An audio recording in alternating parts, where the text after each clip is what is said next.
بسم اللہ الرحمن الرحیم الحمد للہ رب العالمین والصلاة والسلام علی سید الانبیاء والمرسلین سیدنا و نبینا و مولانا محمد وعلی آلہ و اصحابہ اجمعین، اما بعد، فعن ابی ہریرہ رضی اللہ تعالی عنہ ان رجلا قال للنبي صلی اللہ علیہ وسلم اوصنی قال لا تغضب فردد ذلك مرارا قال لا تغضب رواہ البخاری۔ محترم بزرگوں، عزیزوں اور بھائیوں، آج کے درس حدیث کے لیے عنوان اختیار کیا گیا ہے باب الغضب والکبر، غصہ اور تکبر کا بیان۔ یہ دونوں بیماریاں ایسی ہیں کہ ہمارا بہت بڑا طبقہ اس کے اندر مبتلا ہے۔ غصے کی جہاں تک بات ہے تو لوگ اس کو محسوس کرتے ہیں، شکایت کرتے ہیں کہ مجھے غصہ بہت آتا ہے، اس کا علاج بتائیے، لیکن تکبر کا کوئی اعتراف بھی نہیں کرتا کہ میرے اندر تکبر کی بیماری ہے، جبکہ تکبر کی جو حقیقت ہے وہ ہمارے اندر پائی جاتی ہے۔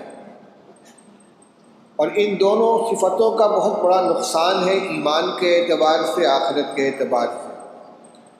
اس لیے مناسب یہ ہے کہ ہم نبی کریم صلی اللہ علیہ وسلم کے ان ارشادات کو جانیں جو آپ نے غضب یعنی غصے کے سلسلے میں ارشاد فرمائے ہیں، اور تکبر کی حقیقت جو آپ نے بیان فرمائی ہے اور اس کا جو نقصان بیان کیا، ان کو بھی ہم سمجھیں اور جانیں اور ان سے بچنے کی کوشش کریں۔ عنوان چونکہ مشترک ہے، اس لیے کوئی روایت غصے سے متعلق ہوگی، کوئی روایت تکبر سے متعلق ہوگی۔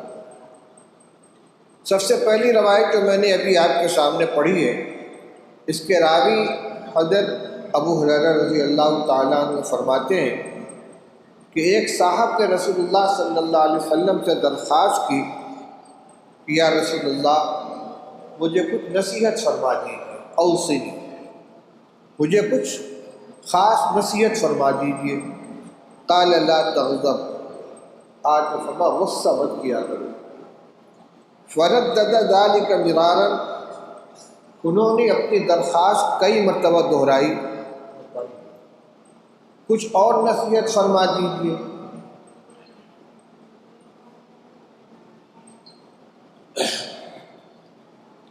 آپ نے ہر مرتبہ یہی فرمایا کہ غصہ مت کیا کرو۔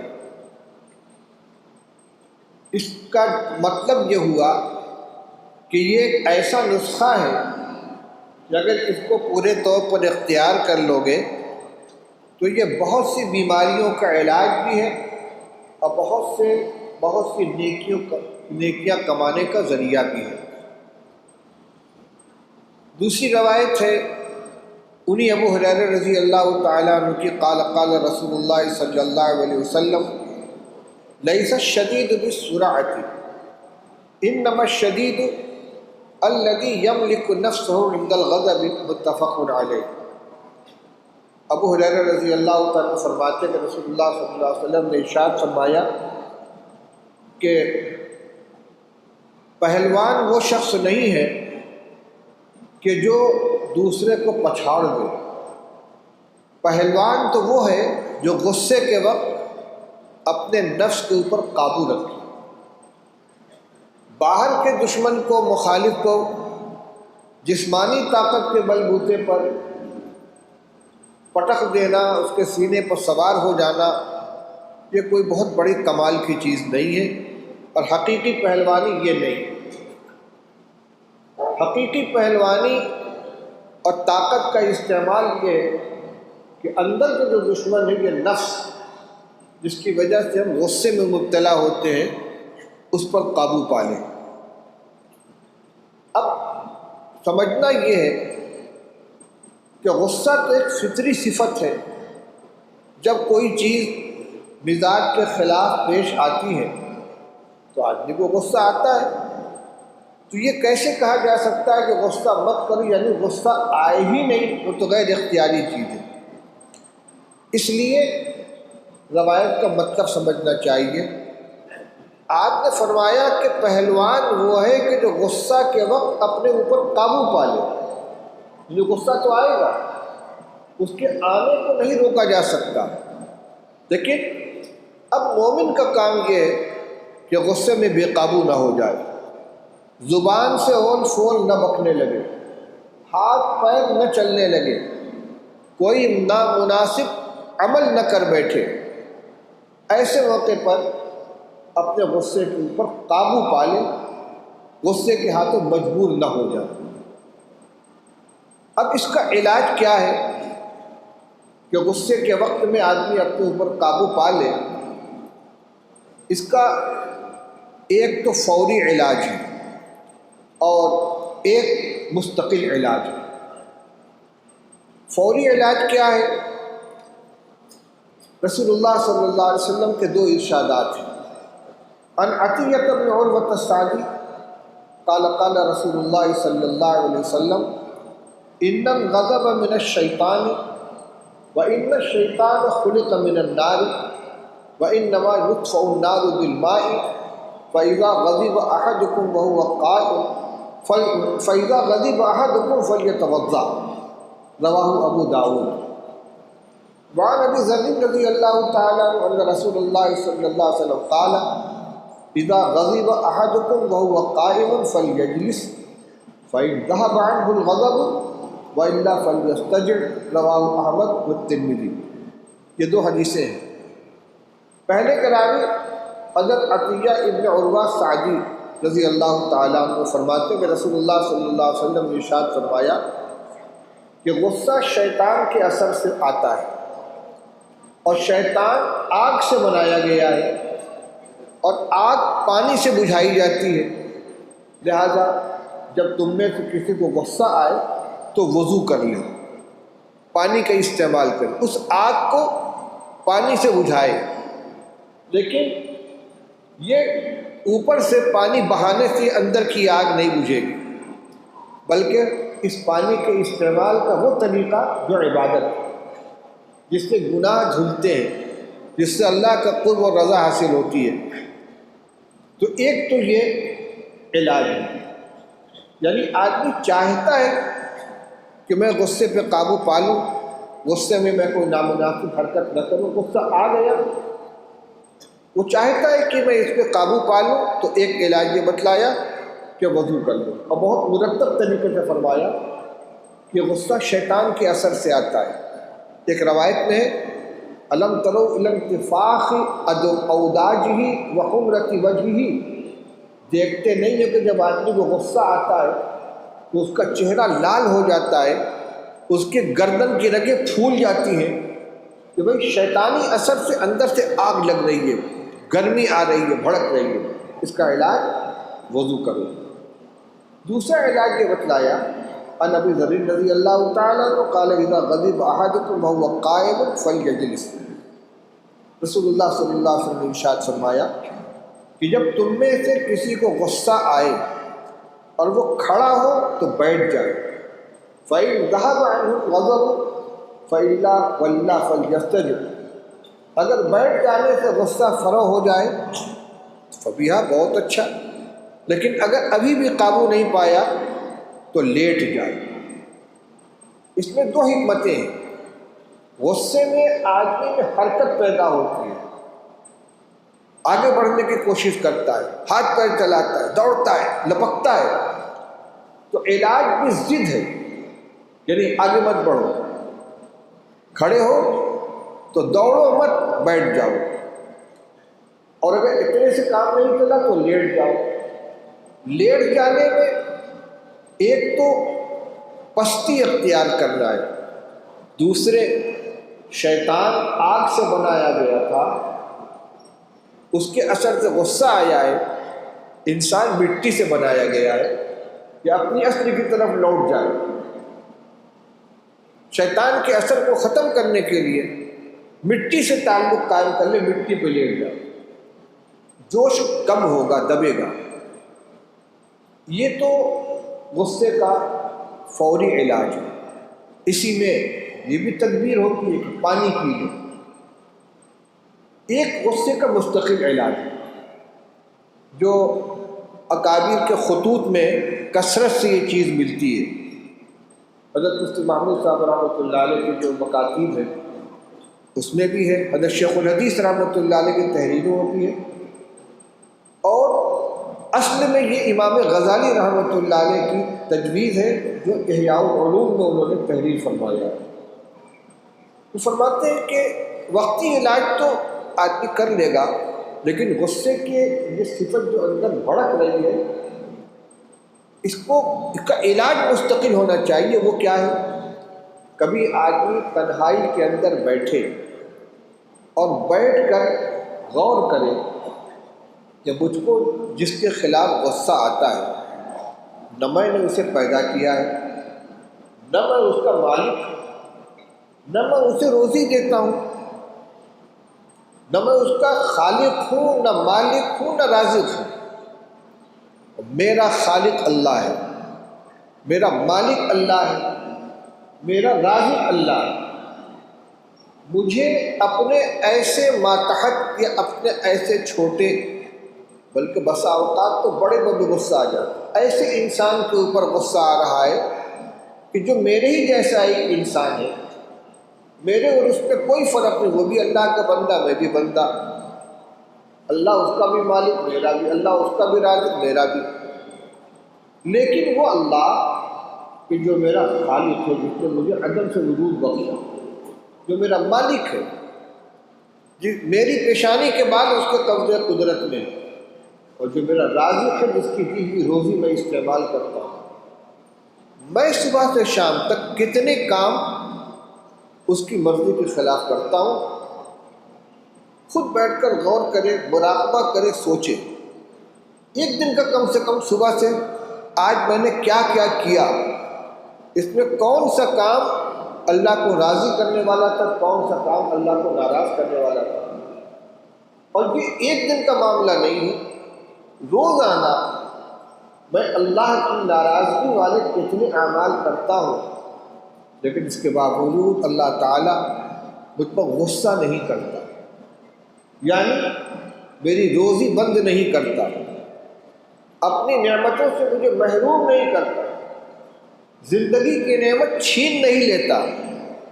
تو جب اللہ تو مالک اور خالق و رازق ہے، وہ میرے ساتھ میری تمام تر نالائقیوں، بدعنوانیوں، نافرمانیوں کے باوجود میرے اوپر اپنے غصے کا اظہار نہیں کرتا، تو مجھے کیا حق پہنچتا ہے کہ اپنے جیسے ایک انسان کے اوپر میں اس قدر غصہ دکھلاؤں۔ یہ علاج امام غزالی رحمۃ اللہ علیہ نے احیاء العلوم میں لکھا ہے اور بہت مؤثر علاج ہے۔ واقعی دل کی گہرائی سے اگر ہم اس کو سوچیں گے اور جس وقت غصہ آئے کسی کے اوپر، فوراً اس مضمون کا تصور کر لیں، اس کو یاد کر لیں کہ میں کس کے اوپر غصہ کر رہا ہوں، اپنے جیسے ایک انسان پر۔ اللہ بھی تو دیکھ رہا ہے، کہیں وہ ناراض نہ ہو جائے۔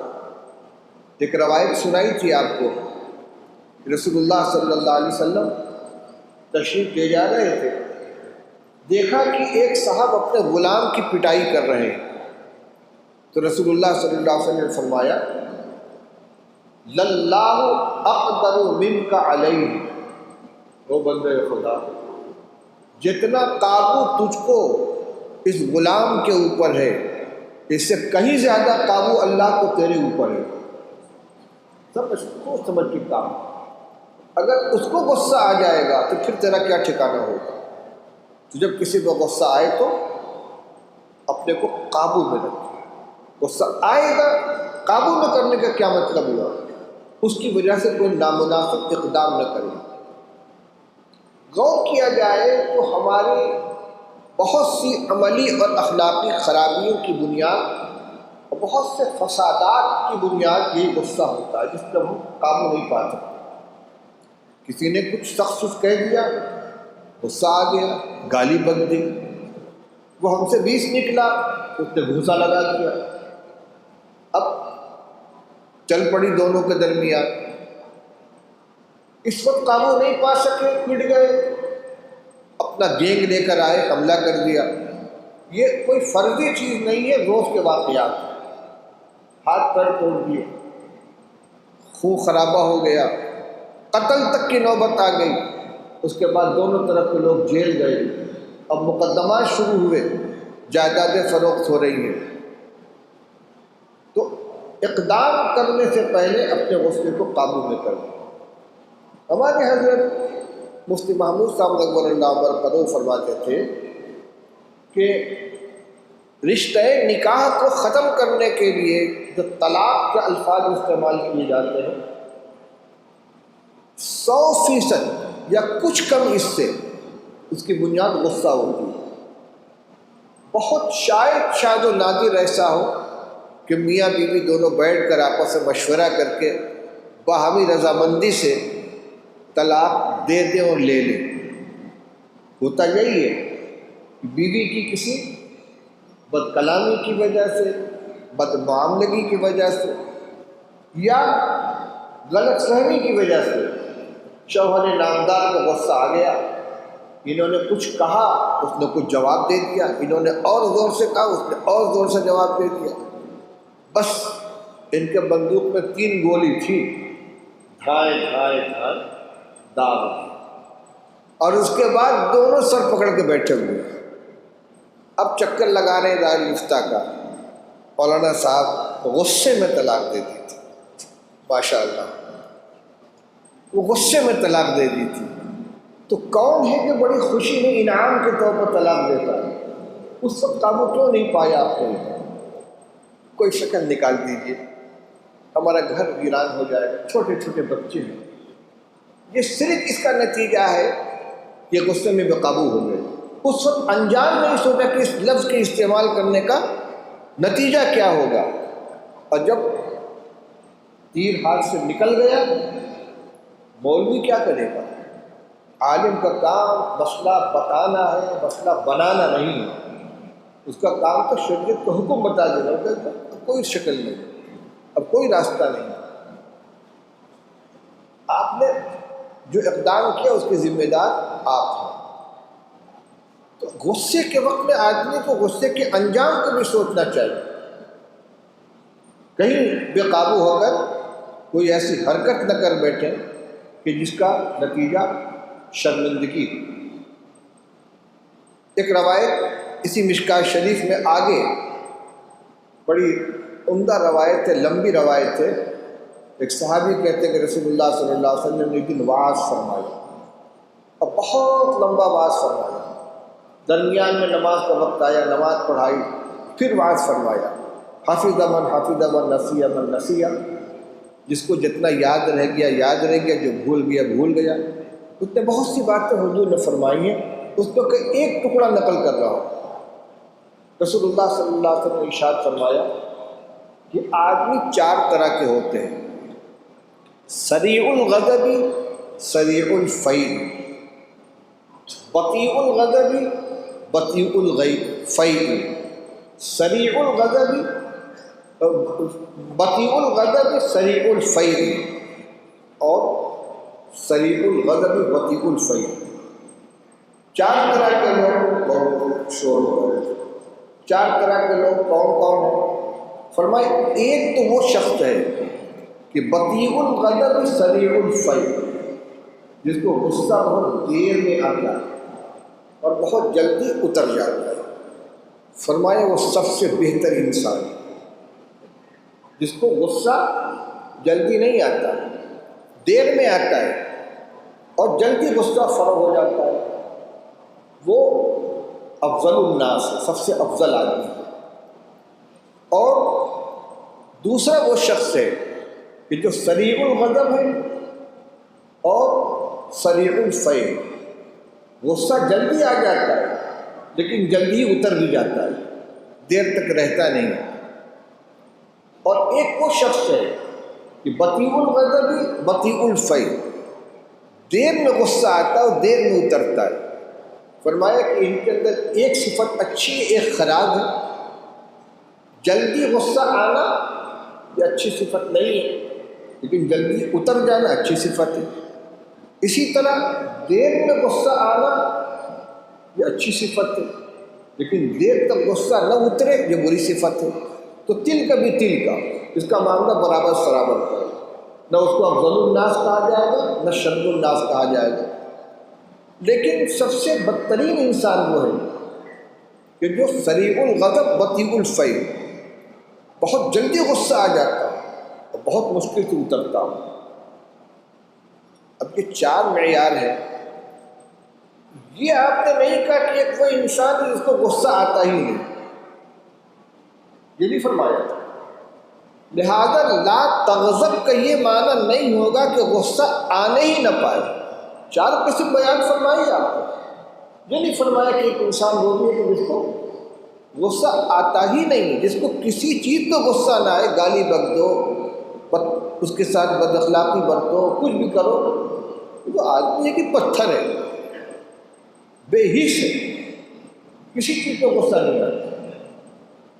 تو غصہ نہ آنا یہ تو قابو میں نہیں ہے، لیکن آئے تو جلدی سے جلدی اس کو ختم کرنے کی کوشش کرنی چاہیے۔ ایک تو اس پر قابو پا لے کہ وہ کوئی غلط قدم، اس کی وجہ سے کوئی غلط قدم نہ اٹھائے، دوسرے اس کو بہت دیر تک باقی نہ رکھے۔ یہ ہوتا ہے ہمارے یہاں، کسی بات پر غصہ آ گیا تو ہم لوگ کھلائے ہوئے ہیں، بیٹھے ہوئے ہیں، بولتے نہیں، جواب نہیں دیتے، اور یہ اس وقت بہت خطرناک بن جاتا ہے جب فیملی میں، گھر کے اندر رہتے ہوئے بچوں سے کوئی غلطی ہو جائے، بیوی سے کوئی غلطی ہو جائے، اور بڑے میاں منہ کھلا کے بیٹھ گئے۔ گھر مل جل کر اس کو چلانا ہے، اس طریقے سے کپا پھلانے سے گھر نہیں چلے گا۔ آ گیا غصہ، 2-4 لفظ بول دو، ڈانٹ دو، تنبیہ کر دو، لیکن اس کے بعد نارمل ہو جائے۔ تو سب سے افضل انسان وہ ہے کہ جس کو غصہ دیر میں آتا، معمولی بات تو غصہ بھی نہیں آ جاتا، لیکن جلدی اتر جاتا ہے۔ پھر یہ دیکھنا چاہیے کہ غصہ کس چیز پر آئے۔ اپنی ذات کی بے عزتی پر، اپنی ذات کے نقصان پر، اپنے مال کے نقصان پر اگر غصہ آ رہا ہے تو گنجائش تو ہے اس کی، فطرت کا تقاضا ہے، لیکن یہ پسندیدہ نہیں ہے۔ غصہ اصل آنا چاہیے اللہ کے دین کے لیے۔ گھر میں بیٹا کہنا نہیں مانتا، کاروبار کو دلچسپی نہیں لیتا، بہت غصہ آتا ہے، بہت نالائق ہے، کاہل ہے، کام چور ہے، سست ہے، لیکن بیٹا نماز نہیں پڑھتا تو ابا کو کوئی غصہ نہیں آتا۔ بیوی کھانے میں کوئی کمی کر دے، گھر کی گرہستی میں کوئی نقصان کر دے تو پارا چڑھ جاتا ہے، بہت غصہ آتا ہے، لیکن نماز نہیں پڑھتی، غصہ نہیں آتا۔ اب بہت کریں گے تو بہت ہلکے لہجے میں کریں، نماز پڑھا کرو، نماز پڑھا کرو۔ مان لیا اس نے، ٹھیک ہے، نہیں مانا تو کیا کریں، کہتے تھے مانتی نہیں تو کیا کریں۔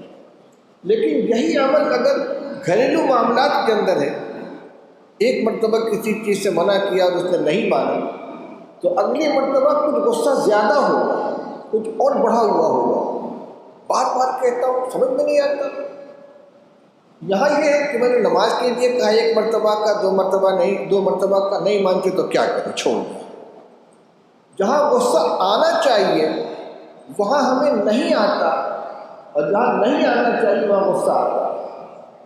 آج کا یہ عنوان میں نے اسی لیے اختیار کیا ہے کہ یہ عام بیماری ہے، کسی نہ کسی درجے میں ہم سب اس میں مبتلا ہیں، اور ہمارے سامنے آقا نامدار صلی اللہ علیہ وسلم کے ارشادات ہیں، ہمارے ہی لیے صحابہ رضی اللہ تعالیٰ عنہ نے اس پر عمل کیا ہے اور کامیاب ہوئے۔ ایک واقعہ حضرت علی رضی اللہ تعالیٰ عنہ کا بہت مشہور ہے۔ ایک غزوے میں ایک دشمن سے مقابلہ ہو رہا تھا، اس پر قابو پا لیا، اس کو پٹخ دیا، اس کے سینے پر سوار ہو گئے اور تلوار اٹھائی اس کا سر قلم کرنے کے لیے۔ اس نے حضرت کے چہرے پر تھوک دیا، بس یہ سینے سے ہٹ گئے اور کھڑے ہو گئے۔ تو حیرت زدہ یہ کیا ہوا؟ اور غصے میں آ کے مجھے قتل کرنا چاہیے تھا۔ وہاں تو یہ تھا کہ کرتا مرتا کیا میں کرتا، بالکل صحیح مثال ہے۔ اس نے دیکھا کہ میں اب تو مارا جاؤں گا، بدلہ تو لے نہیں سکتا، بے عزتی کر تو تھوک دیا، لیکن وہ ادھر سینے پر سے اٹھ کر کھڑے ہو گئے۔ پوچھا کیا ہوا؟